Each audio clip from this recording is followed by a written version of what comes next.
Welcome to Tried and True with a Dash of Woo, where we blend rock solid tips with a little bit of magic. I'm Renee Bowen, your host, life and business coach, and professional photographer at your service.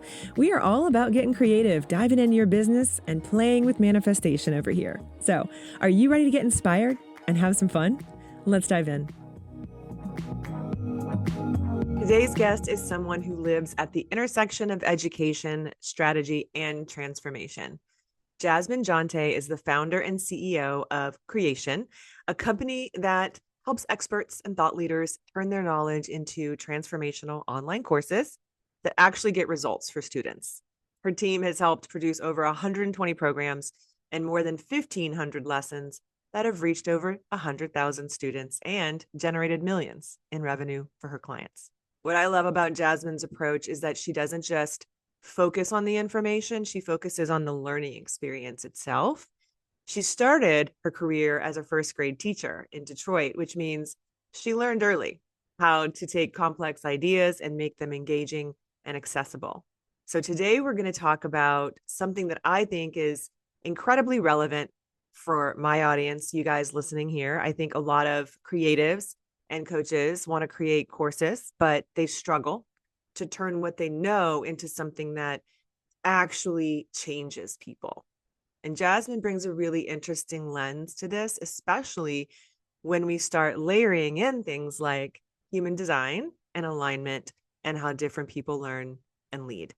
It's a really interesting chat with Jasmine. I know you're going to get a lot out of it. Let's jump in. Hello, Jasmine. Thank you so much for being here. I am excited to talk to you about courses because I feel like a lot of my audience, and I've heard this in the ether about, hey, I've got this creative business, but I don't know, is there something else that I could be doing? And maybe they feel like they have a course in them or they want to teach about something, but there's always that little imposter-y thing that pops up, right? So you often say in what you do that teaching is its own skill set, right? So what do you think that most people get wrong when they try and turn their expertise, something they're really, really good at and they feel confident about, into a course? It's always a great initiative to take on, right? Especially if you want more income, you want more impact. Usually creative entrepreneurs are trading time for money. And so they're like, okay, how do I get off of that hamster wheel and create income in other ways? And absolutely, your expertise so valuable, and it can be so valuable to so many different types of people. The biggest mistake they make is assuming that it's going to be within the same business model. So what I mean by that is especially creative entrepreneurs, right? You got a lot of photographers in your audience. If you are taking photos, right? Let's say you're a family photographer. Okay. So family photos. And you want to do a program for helping other people learn how to take family photos. That's actually a different audience now. Yeah. So it's kind of a different business. See what I'm saying? And so a lot of people, they make that mistake. They think oh, well, I'm just teaching what I know how to do. But if you're teaching what you know how to do to someone you're not already serving, then it's a harder leap than most people would assume. For sure. Where do you think people need to start with that? You know what I mean? When they're looking at it, like you said, it is a whole different business model. So does that require then going back to the basics of okay, who am I talking to? Target client, avatar, all of those things, right?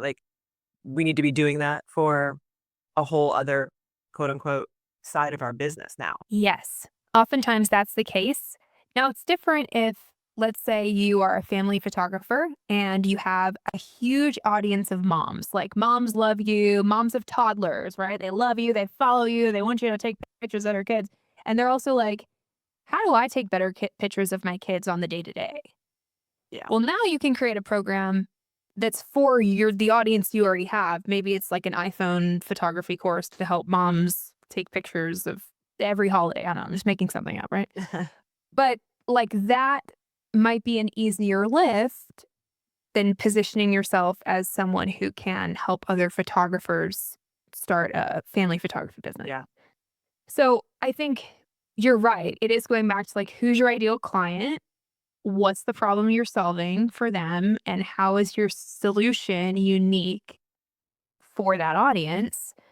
And really, like, if you have multiple ideas, pressure testing them a little bit to see which is the best for you based on what you have. Because I know there's other photographers that I just follow on the internet because they take really cool pictures, and they moved to helping other photographers instead of helping their, first audience because they had so many of them in their audience, and they Mhm. could charge a lot more.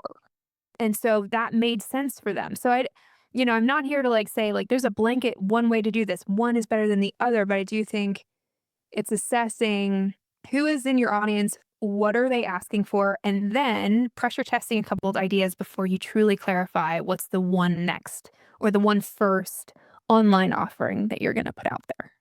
Yeah. Okay. Yeah, that's really good point to make there because like a lot of times I feel like we have the ideas, right? And they might be a really good idea, but like are people really asking us for this or is it something, that we just feel passionate about? Okay, well, if that's the case, lean in a little bit, see, like you said, like do a little bit more testing and, before you kind of put it out there to the world, right?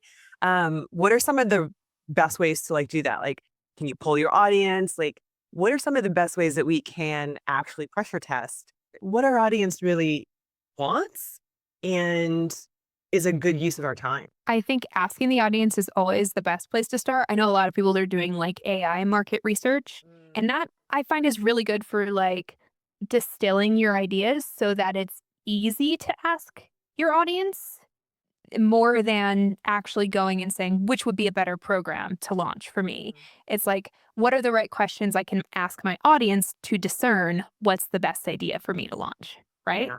Difference there. So, and when you're asking your audience, you're right. Like if you have an Instagram following, do polls. Then follow up with the people who answered the poll Yeah. in DMs or ask to get on a 20-minute call just to like ask questions and get an understanding of where you're going next. I mean, like currently right now in my business, we're considering launching a new division, and that's exactly what I'm doing. Is when I like reached out to former clients and colleagues and I'm like, "Can I talk to you for 20 minutes? And like, here's kind of what I'm working on. Are you down to just help sister out for 20 minutes?" And more than likely, if you have relationships with people, they're like, "Yeah, tell me what's going on." So I think that's usually the best tactic is wherever your audience is hanging out, email, Instagram, LinkedIn, whatever. Kind of test the waters there, and then follow up with actual human to human conversations. Yeah, that's really good advice. And honestly, like I see a lot of people like in the online space, let's say like, online Yeah. entrepreneur, like coaches, experts, like, what we do.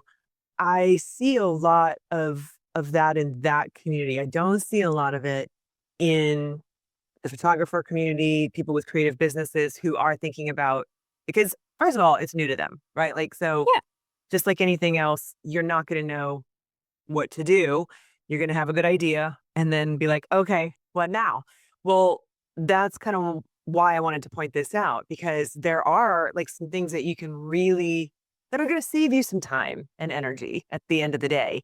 And yeah, it might feel like a lot to hop on a 20-minute call with like 8 to 10 people, but the value and the data that you get from that is really important, like really important.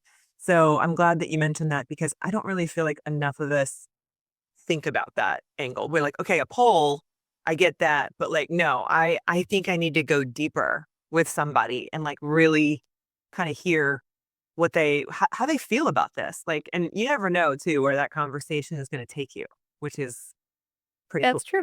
Yes, the many market research conversations lead to sales conversations. I always say, like, keep them way separate. Like, if someone's asking you about something, be like, that was not the intention for this call. I would love to share with you once I have it really pulled together. Why don't we talk about that next week? Yeah. Like respect the intention of the conversation. The other thing I'll say is like with polls and even email surveys or things like that is you don't really know who's answering the question. And the answers that you're getting might be from people that you would never even consider for this new offer. True. Yeah. So like you're looking at data, but like what is the like what's the integrity of the data, I guess, Yeah. is the way to say it, versus if I see, okay, well, 100 people responded to my poll and I know 10 of them, and I know 10 of them are the ideal fit for this new offer. I'm going to reach out to those 10 and I'm going to rely more on that data rather than what the whole audience said, many of which would never be a fit in the first place. No, that's really good advice. So I hear a lot from people, especially photographers, but anybody with a creative business, because I find that, first of all, it's something that we're sort of just naturally good at, right? Usually somebody who has a creative business, it's just something that we're good at. And then we figured out a way to monetize it and, whatever. But a lot of people in these businesses who then also are thinking about or have been asked even by their community already, like, hey, because that's how I started. They were like, "Hey, how are you doing this? How are you making money as a photographer?" Right? I always say I fell into coaching because it was never my intention to ever be a teacher or a coach. Like, I mean, I have a degree in psychology, so the coaching thing really fits with that. But I came to it through that roadmap of being a teacher, a mentor, basically to other photographers. And I never, ever would have pegged myself as somebody who wanted to do that or who would be good at doing it. So I feel like it does surprise a lot of us sometimes that we're like, my people are asking me for this. I wonder if I could do it. But then immediately what happens is that they usually go, oh, I don't know everything about that. And so who am I to do that? So I want to speak to that a little bit. Do you see that a lot in what you do? And how do you reframe that for your clients? I think that when you have a level of expertise, you can equate that to like school. And you probably have a doctorate in photography at this point, right? Mm, The people coming to you for support are not kindergartners at photography. They're probably high schoolers at photography. So, that being said, though, if there's someone who's a kindergartner at photography, you are not the best person to teach them because you know way too much. It's going to be way too hard for you to get down on that level. And so that's kind of how I like to think about it is everyone has a certain level of skill and there's someone who could is perfectly positioned to learn from your current level of skill. And as you evolve, you will help different kinds of people. Yeah, that's how I like to yeah. think about it. Is everyone's best positioned to teach someone else, and so it's just learning where you're at, and then who are you best positioned to teach? Yeah, for sure. Because I mean, yeah, you're ideally going to be teaching like this one thing, right? Especially when you're just kind of coming right out of the gate, like something that like you said, you've mastered this thing. Okay, well, you don't need to know all the other things, right? Like, I feel like that's kind of what happens with creative brains. We're like, oh, but what if this now? And then, like, the overthinking starts. It's like, no, no, no, no. You are literally just teaching this person. Like, really, in essence, do you know more than that person on this? Okay, then you are qualified. That makes sense, right? Because, like, at the end of the day, they're coming to you to learn a skill. They're not asking you to be the end all be all perfect person who knows the answers to everything. Just you got to know a little bit more about how to do this thing that you've mastered and that you have the roadmap for. So I feel like it's just literally one of those things where you just kind of have to remind yourself, I mean, I always talk about like our unconscious mind and how it's Mhm. just trying to keep us safe, right? It's just those thoughts come up because it's like, oh, this is new. And it acts like it's a bear chasing us, but it's really just because it's a new thought and it's a scary thing. But at the end of the Mhm. day, you do know more than that person. Okay, then that's the first qualifier. And then you can get deeper into like the whole target client thing. And like you said, whether or not like you're the best person, to work with them. But I feel like that is a roadblock. I hear a lot from people like, who am I to do this? Well, that's a mindset issue, first of all. And it's really important for you to just bring yourself back down to that level of I know more about this than you. Okay, we're good. And then build yourself up from there. But there's a lot of courses out there and there's a lot of change happening in the course world. And I do have some questions about AI in a minute because how that's kind of been on my mind because I Mhm. also have courses, Yeah. obviously. So I do want to kind of bring that up in just a minute, but really kind of what I wanted to dive into for a second is as this market is changing and just in general, like so many people are kind of like doing it now, right? What do you think, in your opinion, is a really good example, or what does a truly transformational learning experience look like? Like what's one of the biggest factors, or maybe the two biggest factors of something that's actually transformational for people and that people actually really want now? It always comes down to one question. And that one question is, what is going to get my student results the fastest? At the end, that is always the question. A lot of people say you need a curriculum, right? Like you need, which usually people, course and curriculum is synonymous. There's this set of videos, workbooks, tools, even AI tools, things that help people learn something so that they can take an action on that something to get a result. Okay. So, a curriculum is something that you can have, but maybe you don't need a curriculum. Sometimes people say community is what you need to get someone a result. But I don't know about you. I've been in plenty of programs where there's no community and I get the result I'm looking for. Mhm. Some people say you have to have coaching elements. And again, I've taken self paced programs that have gotten me the results I wanted. So, we think about these things, and there's a lot of people out there marketing, you need to have a course, or marketing, you should be a coach, or marketing, you need a certification, or marketing, you need, community is get a school group. That is the best thing to do. Yeah. Right. And at the end of the day, those are all vehicles to the solution, which is getting your client results. And your clients are different than my clients, right? Everybody listening right now, all of your clients are different. So while there might be patterns, it's really just about knowing your client, the result that they want to achieve, and what's the fastest path to get them there. There's no one specific offer format, delivery format.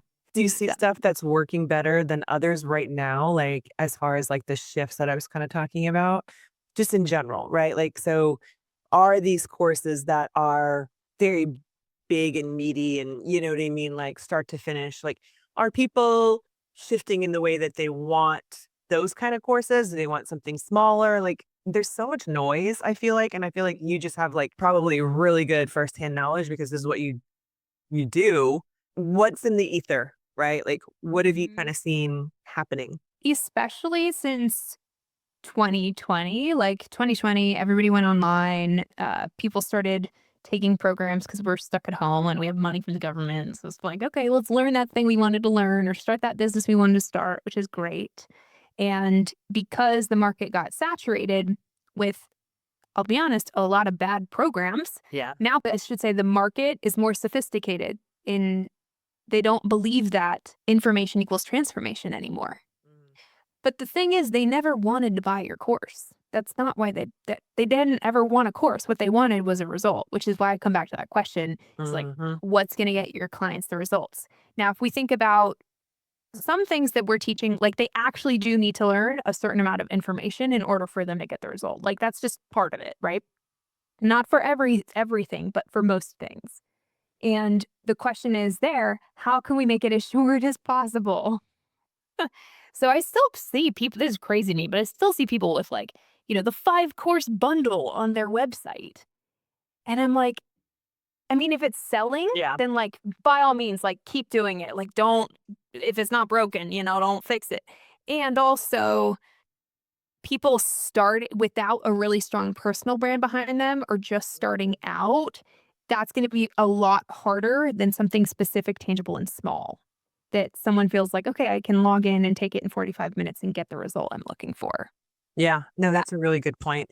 I've seen some of that too, and I mean, in myself, right? Like exactly, like okay, well, how how can I get to the result that I want in the shortest amount of time? Like, how can I be more efficient with my time? That's really, I feel like that we are just. I don't think it's just me. I think that in general, we kind of all want that because time is so valuable, but also, like you said, we're just more savvy than we were, like you said, in 2020. So in general, you talk a lot about like the human design piece of it. And like I'm super into human design. I'm not certified in it, but I use it in my coaching. I use it for myself. And I want to talk to you a little bit about how you can be using human design when building courses, even when managing teams and things like that. How are you using that in your business? Yeah, I mean, we most use it on our team and with our clients. So we get their for the ones that are open to it. Like, Yeah. not everybody is like on board with that. But for the people that are, we get their design and we develop like their course creator human design profile, if you will. So it's just looking at the design from the element of how are you best suited to make decisions about your course? How are you best suited to collaborate with us and like how we're designed? And even a little bit around like which pod, so we work in pods on our team, and every program, every project has a certain number of people on it of different skill sets. So it's like which pod is best aligned for your design based on their design, right? So that's kind of how we're using it a little bit behind the scenes. I mean, the easiest thing is like authority. We attract so many emotional authorities and they really struggle to make decisions. Most of the folks on my team are sacral. Interesting. And so they come in and I just have to keep saying to them over and over again, like 80% is 100%. 80% is 100%, especially because like this is their body of work and now they're going to record something. So it's not doesn't have to stay that way forever, but they have this sense of like it has to be perfect because I'm only doing this once and they forget that there's evolution involved. And so just saying to them over and over again, like 80% is 100% for you. Hmm. Like that's exactly how you're supposed to feel. Are we at the level set? Are we at the neutral? Good. Let's keep on going. Exactly. Yeah, so I mean, that's a specific example, but we're mostly using it with our clients and yeah. I love that because I'm an emotional generator. Ah, So I definitely identify with that. I get a lot. It's so interesting that because I'm a 2/4 emotional generator, and I attract a lot of 5 1s and 1 3s. I attract a lot of one lines, which is really interesting to me. I've just been sort of like looking at some of the data, and I mean, again, it's just like for my own personal like yeah, data, but I think it's a very interesting take. It's like, oh, okay. And again, human design is such a big and deep concept. Like I could study it the rest of my life and still feel like I'm scratching the surface, which is probably why I like it because I like to go deep. But you bring up a good point, which is, depending on like, and again, the people who are open to it, like you said, someone's design actually does influence the way they would structure a course. And so I feel like that's brilliant that you're incorporating that because, like me as a generator, I'm going to structure a course differently than a projector will. Don't you agree? totally. So, where could someone start? Let's say that, right? Like, so if someone is into their human design and they're thinking about starting to develop a course, even if it's a small something or whether, um, what are the most important pieces maybe of their human design or some of the first things that they would be thinking about in terms of where and how to get started on that? Like where to lean in and to stay aligned, essentially, because that's what Yeah. human design is teaching us at the end of the day. It's like, where's your energy being spent, right? Yeah, it's a really great question. I mean, I also am not a human design expert, right? But I will say that I'll speak from firsthand experience here. I'm a 1/4, and Mhm. I think that the profile is a really important place to look because it shows you how you like to learn. And usually we design our learning experiences how we like to learn because we assume everyone else likes to learn that way. So for me, I'm a one line. I like to, I mean, you should see, I get on a tear, man. Like, if I, if I am about a certain subject, it's like I buy every book. I Mhm. like build out spreadsheets for myself to just work with. I mean, like, and I can look back at certain phases in my life when I was like, oh, yeah, I went down that rabbit hole and that Mhm. rabbit hole and that rabbit hole. Um, and so I assume that's what everybody else wants. And they freaking don't. Exactly, right? They freaking don't. Now some of them might, And if that's the case, then we can provide them a vault of information, but like we're not going to make that the main learning journey. Now, if I look at my four line has opportunities come to me through my network. So it's really frustrating for me if I am in a certain kind of learning experience, especially if it's business related, and there's no depth of connection available. Now, will everyone if there is that available, will everyone take advantage of that? No. I think about my husband, he's a 3-5. He doesn't care. He doesn't wanna Yeah. go deep with people. He just wants to know everybody, but he doesn't wanna, like, go super deep with them. So, like, he's gonna need something different than me. So I think that's a big part of it is just first recognizing how you like to learn, and then realizing other people are gonna need different things, and you can't be everything to everybody. Uh, but at least going through the thought exercise of, if I was a 3-5, how might I like this to be a design versus a 2-4 versus, 3-6, whatever. Yeah, no, it's interesting because we all learn differently, right? Even just outside of the human design world, everyone learns in a very unique and different way. Some people are super visual, some people are auditory, some people have all of those things, right? Like so, that's all the kind of stuff that we want to be thinking about, I think, too, in terms of like even the delivery of the course and stuff like that. So when we are thinking about who these courses are gonna be for, but at the end of the day too, it does start with us, right? Like, that's kinda where that resonance comes from, and it's so interesting, like, when I look at why, like, why would I be attracting so many one lines, right? Like, in general, it's like, "Oh, well, duh," because, like, I gotta go deep. Like, as a 2-4, I wanna go as deep as humanly possible into this topic, and that's why I can't do surface level stuff. Like, it makes me whether it's just like a mini course, no matter what it is, even like a 3-day challenge, stuff like that I've done. Like, I'm like, I have to reel myself back like all the time, like giving them too much information because that's the way I'm built. That's the way that I really want like to go as deep as possible. But I can see how a one line would appreciate that. But a lot of other people, like you said, are like, okay, just how do I get this transformation? Right. Mhm. And so it's a very interesting thing just to even dig into, just like because I'm fascinated by it. But that also kind of brings up that topic that we touched on just for a second is who is this for? So Mhm. when you are creating these courses and, we talked about the polling and getting some feedback and some data, which is important, but how deep do we need to be going in the okay, who is this course for? Like, is it valuable to even think about like I'm speaking to one lines or you know what I mean? Like, how specific are we getting with this truly when it comes to how we're making these? I've I've done it different ways with different people. It depends on the audience, how big their personal brand is. Like, it depends on a lot of factors. I think the easiest question I could give to anyone to answer is, think about 10 of your most ideal clients. Usually, if someone's building out a program, they've worked with that avatar one on one. So think about 10 of the one on ones that you had, Mhm. right? And then anything that you put into the program needs to meet the requirement of 8 out of those 10 people would have needed to know this in order to get the result.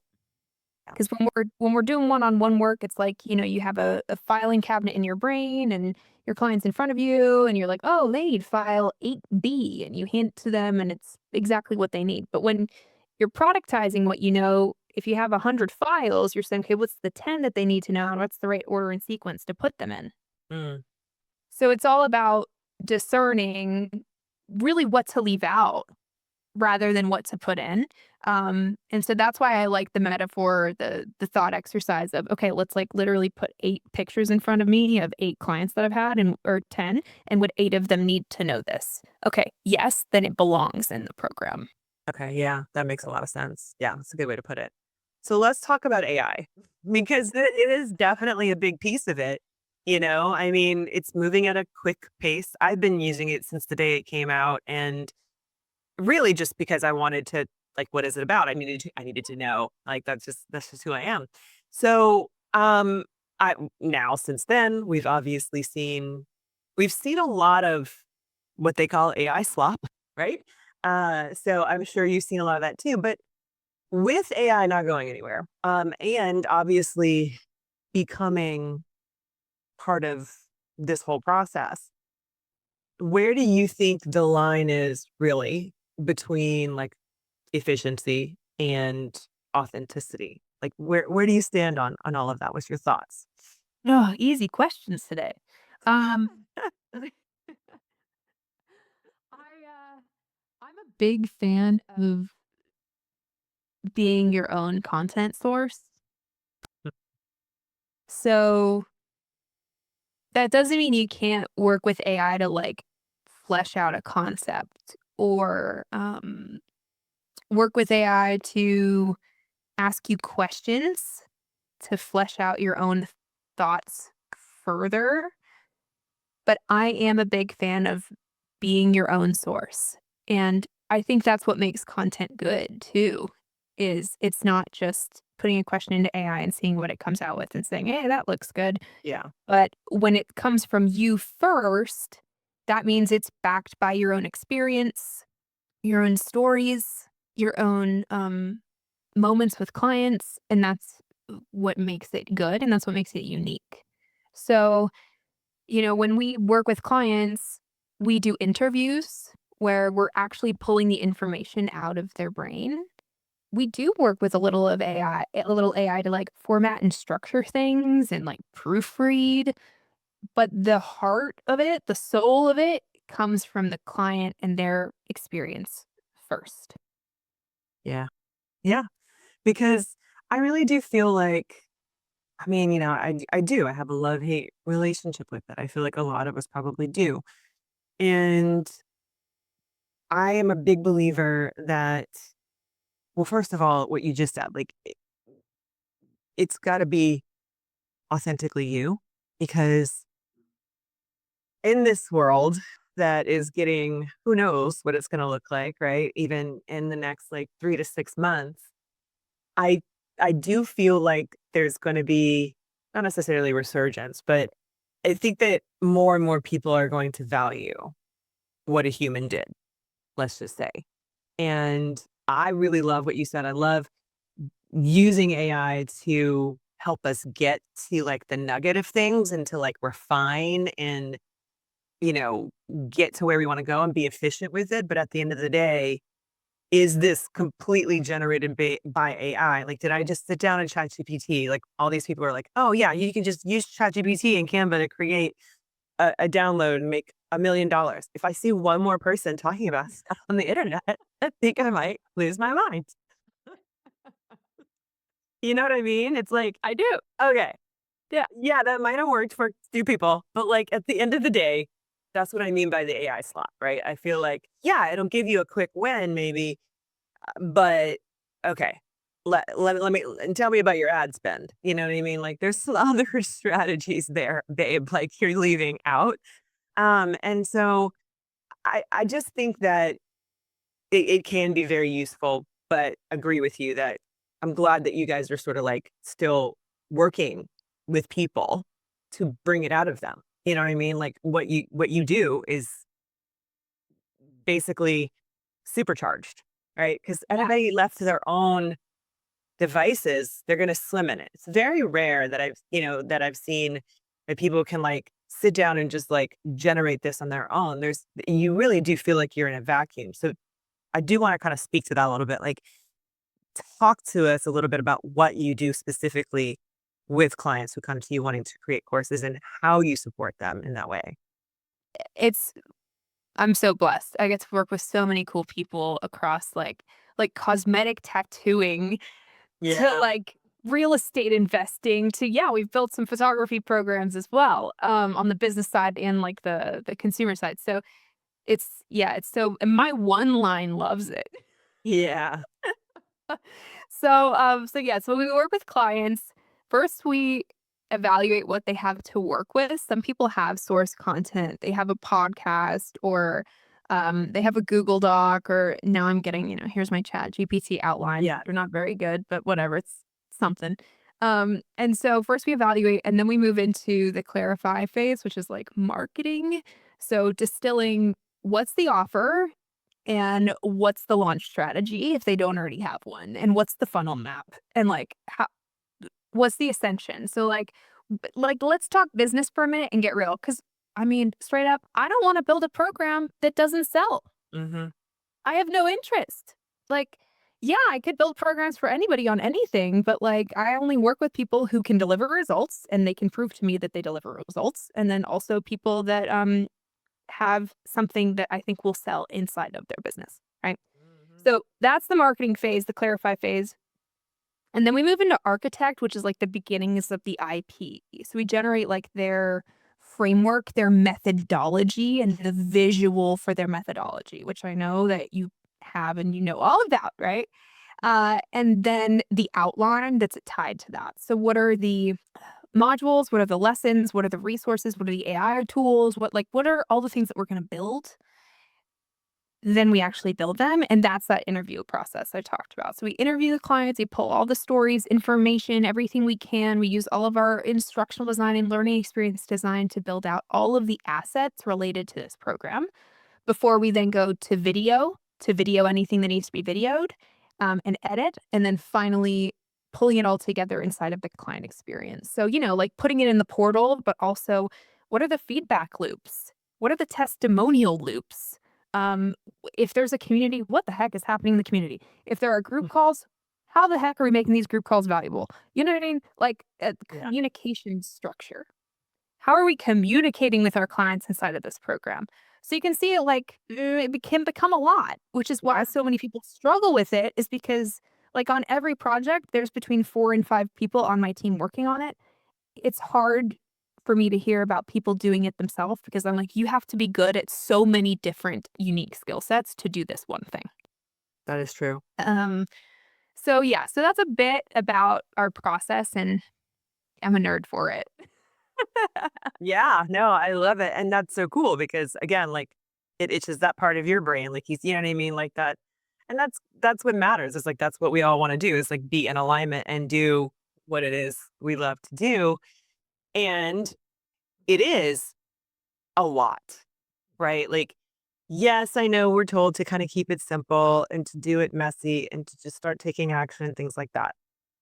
But you get into it and you get into like a whole other can of worms. And I speak from experience, right? Like, so I created my first online course in 2019, actually late 2018. I think I launched it in the beginning of 2019.